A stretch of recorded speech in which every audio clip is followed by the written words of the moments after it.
আসসালামু আলাইকুম আরহামাতুল্লাহি ওয়া বারাকাতুহু। নাহমাদুহু ওয়া নুসাল্লি আলা রাসূলিহিল কারীম, আম্মা বাদ, ফাআউযু বিল্লাহি মিনাশ শাইতানির রাজীম। বিসমিল্লাহির রহমানির রহিম। ওয়া'তাসিমু বিহাবলিল্লাহি জামিআন ওয়া লা তাফাররাকু। বন্ধুরা, শুরুতে আমি সেই মহান আল্লাহর কৃতজ্ঞতা প্রকাশ করছি, যিনি আমাকে আজকের এই দিনে কিছু কথা বলার সুযোগ করে দিয়েছেন। সাথে সাথে দুরূদ ও সালাম প্রেরণ করছি মানবতার মুক্তির দিশারি, উম্মতের কাণ্ডারি হযরত মুহাম্মদ সাল্লাল্লাহু আলাইহি ওয়াসাল্লামের প্রতি, যাকে সৃষ্টি না করা হলে পৃথিবীর কোনো কিছুই সৃষ্টি করা হতো না। বন্ধুরা, আমি যে আপনাদের সম্মুখে পবিত্র কোরআনের সূরা আল ইমরানের 103 নম্বর আয়াতটি পেশ করেছি, এর মধ্যে আল্লাহ পাক রব্বুল আলামিন বলতেছেন, ওয়া'তাসিমু বিহাবলিল্লাহি জামিআন ওয়া লা তাফাররাকু। অর্থাৎ তোমরা সংঘবদ্ধভাবে আল্লাহর রজ্জুকে ধারণ করো, অথবা সম্মিলিতভাবে আল্লাহর রজ্জুকে ধারণ করো এবং পরস্পর বিচ্ছিন্ন হইও না। এই আয়াত থেকে আমি যা বুঝলাম যে আল্লাহ পাক আমাদের সকলকে আল্লাহর কোরআন এবং রাসূল সাল্লাল্লাহু আলাইহি ওয়াসাল্লামের হাদিস, কারণ রাসূল সাল্লাল্লাহু আলাইহি ওয়াসাল্লামের ব্যাপারে আল্লাহ পাক রব্বুল আলামিন বলেছেন, ওমা ইয়ানতিকু আনিল হাওয়া ইন হুয়া ইল্লা ওয়াহয়ুন ইউহা। সুতরাং রাসূল সাল্লাল্লাহু আলাইহি ওয়াসাল্লামের হাদিস এবং আল্লাহর কোরআন, এই দুটিকে আঁকড়ে ধরার কথা বলেছেন। আমি যতটুকু বুঝলাম যে পবিত্র কোরআনকে আঁকড়ে ধরা মানে আর কোরআনের ব্যাখ্যাই হচ্ছে হাদিস।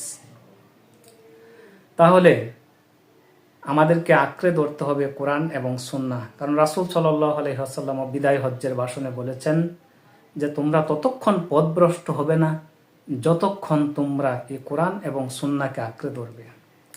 তাহলে এই হাদিস এবং আল্লাহ পাকের পবিত্র কালামের কথা দুটোকে যদি একসাথ করি, তাহলে আসবে এই যে পবিত্র কোরআন এবং সুন্নাহকে আমাদের আঁকড়ে ধরতে হবে।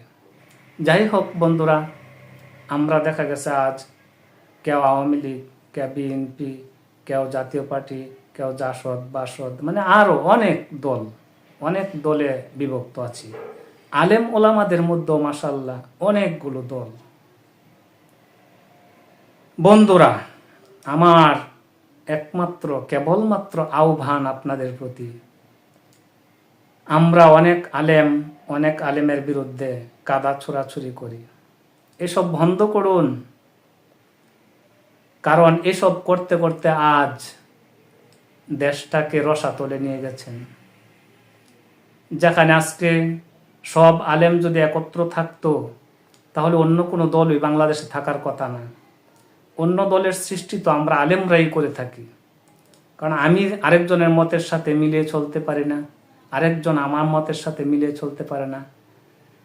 আচ্ছা দেখেন তো, ফরজ বিষয়ে তো কোনো দ্বিমত নাই, ফরজ বিষয়ে যেখানে কোনো মতানৈক্য নেই, এখানে নফল মুস্তাহাব নিয়ে আমরা আলেমরা কেন এই কাদা ছোড়াছুরি করি? আর এতে করে আম জনতা আরেকটা দলে যাবার চিন্তা করে।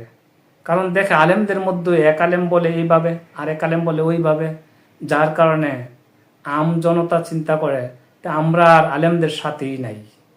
সুতরাং দেশের অবস্থা এখন যে হালে আছে, আমি দেখতে পাচ্ছি যে যদি সব আলেম উলামা একত্র হতে পারেন, তাহলে হয়তো আল্লাহর এই জমিনে আল্লাহর দ্বীন প্রতিষ্ঠিত হইব। যদি সব আলেম ওলামা এক পাল্লায় উঠতে পারেন, তাহলে হয়তো আল্লাহর জমিনে আল্লাহর দ্বীন কায়েম হওয়ার সম্ভাবনা আছে।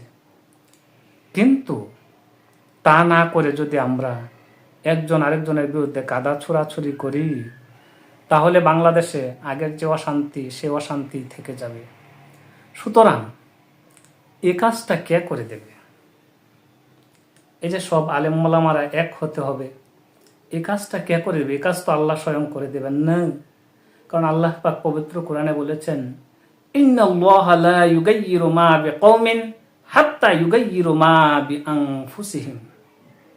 নিশ্চয় আমি কোনো জাতির ভাগ্য ততক্ষণ পরিবর্তন করি না যতক্ষণ না ওই জাতি ওই বিষয়ে নিজে সচেষ্ট হয়।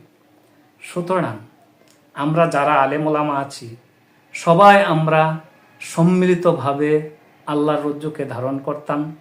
এখন দেশটাকে গড়ার সময়, সুতরাং আলেমদেরকে একত্র হওয়ার সময় এখন। আর যদি আপনারা চেষ্টা করেন তাহলে পারবেন। সব আলেম ওলামা যদি চেষ্টা করেন যে দেশটাকে সুন্দর করে গড়ব তাহলে পারবেন। কারণ রাসূল সাল্লাল্লাহু আলাইহি ওয়াসাল্লাম বলেছেন, মান জাদ্দা ফাওয়াজাদা, যে চেষ্টা করে সে পায়। যদি আলেমরা এই চেষ্টাটুকু করেন তাহলে অবশ্যই আমার বিশ্বাস যে ক্ষমতা, দেশের ক্ষমতা আপনাদের হাতে আসবে। আর আপনারা ইচ্ছে করলে এই দেশটাকে সোনার দেশ হিসেবে পরিণত করতে পারেন। তাহলে বন্ধুরা, সর্বোপরি কথা হইল যে আল্লাহ পাক রব্বুল আলামিন পবিত্র কোরআনে যেমন বলেছেন আকিমুস সালাহ, তোমরা নামাজ প্রতিষ্ঠা করো, ঠিক তেমনইভাবে বলেছেন আকিমুদ্দিন, তোমরা দিন প্রতিষ্ঠা করো। কিন্তু আমরা একটা মানি আর একটা মানতে চাই না, এই হচ্ছে আমাদের বড় সমস্যা। তাহলে বন্ধুরা, আজ থেকে আমরা সালাত কায়েমের জন্য যেমন চিন্তা আছে, দিনকে প্রতিষ্ঠা করার জন্য আমাদের মাথায় এই চিন্তা থাকতে হবে। আমি অন্তর থেকে চাই যে আমরা তো সব দলই দেখলাম, আমরা মাশাআল্লাহ লাঙ্গল দিয়েও চাষ করে দেখলাম, আমরা লাঙ্গল দিয়েও চাষ করে দেখছি, নৌকা বাইয়াও দেখছি অনেক দিন, তারপরে ধান চাষ করেও দেখেছি। এখন আমার কথা যে আমরা বাংলাদেশের কোরআনের চাষ করে একবার দেখি কোনো পরিবর্তন আসে কি না। আমার বিশ্বাস যে কোরআনের চাষ যদি বাংলাদেশে হয় তাহলে অবশ্যই বাংলাদেশে শান্তি আসবে। এ আশা প্রত্যাশা আমি নিচে রাখি এবং আপনাদের কাছেও আমার উদাত্ত আহ্বান, অন্যান্য দলের রাজনীতি আল্লাহ কোরআনে বলে নাই করার জন্য, কিন্তু কোরআন এবং সুন্নাহকে আঁকড়ে ধরার কথা বলেছেন। সুতরাং আমরা সবাই দল মত নির্বিশেষে অন্য দল বাদ দিয়ে কোরআন এবং হাদিসকে যারা প্রতিষ্ঠা করতে চায়, যারা কোরআন এবং হাদিসের রাজ কায়েম করতে চায়, তাদেরকে সহযোগিতা করে এই দেশটাকে সুন্দর করতে চাই। কারণ প্রত্যেকটা দলের ক্ষমতায় গিয়ে আমরা দেখছি যে পাহাড় পরিমাণ দুর্নীতি করে। কারণ বাংলাদেশ আর কোনো জায়গায় চ্যাম্পিয়ন না হলেও দুর্নীতিতে অনেকবার চ্যাম্পিয়ন হয়েছে, এতে কোনো সন্দেহ নেই। যাই হোক, আরেকটা বিষয়ে বাংলাদেশ চ্যাম্পিয়ন, সেটা আমাদের খুশির সংবাদ যে বাংলাদেশ দেখা গেছে যে কোরআনের হাফেজরা প্রতি বছরই মাশাআল্লাহ বিশ্ব চ্যাম্পিয়ন হয়ে আমাদের দেশে আসে। এটা আমাদের আনন্দের বিষয়। কিন্তু দুর্নীতিতে যে চ্যাম্পিয়ন সেটাও আমরা দেখতে পাই। যাই হোক বন্ধুরা, আমার কথায় কারো ভালো লাগবে, কারো খারাপ লাগতে পারে। একটু চিন্তা ভাবনা করে দেখবেন আমার কথাগুলো কতটুকু সত্যি। যদি সত্যি হয় তাহলে আপনারা এদিকে ধাবিত হবেন যে ইসলামকে কায়েম করার জন্য, দিনকে প্রতিষ্ঠা করার জন্য, আল্লাহর জমিনে আল্লাহর আইন প্রতিষ্ঠা করার জন্য আমরা সবাই সচেষ্ট থাকতাম, আমরা সবাই চেষ্টা করতাম। এই আশা প্রত্যাশা ব্যক্ত করে, আর টু ইজ হিউম্যান, মানুষ মাত্রই ভুল। আমার কথায়ও ভুল ত্রুটি থাকতে পারে। আমার কথায় যদি কোনো ভুল ত্রুটি হয়ে থাকে ক্ষমা সুন্দর দৃষ্টিতে দেখবেন। এই আশা প্রত্যাশা ব্যক্ত করে আমি আমার আজকের ভিডিও এখানেই শেষ করলাম।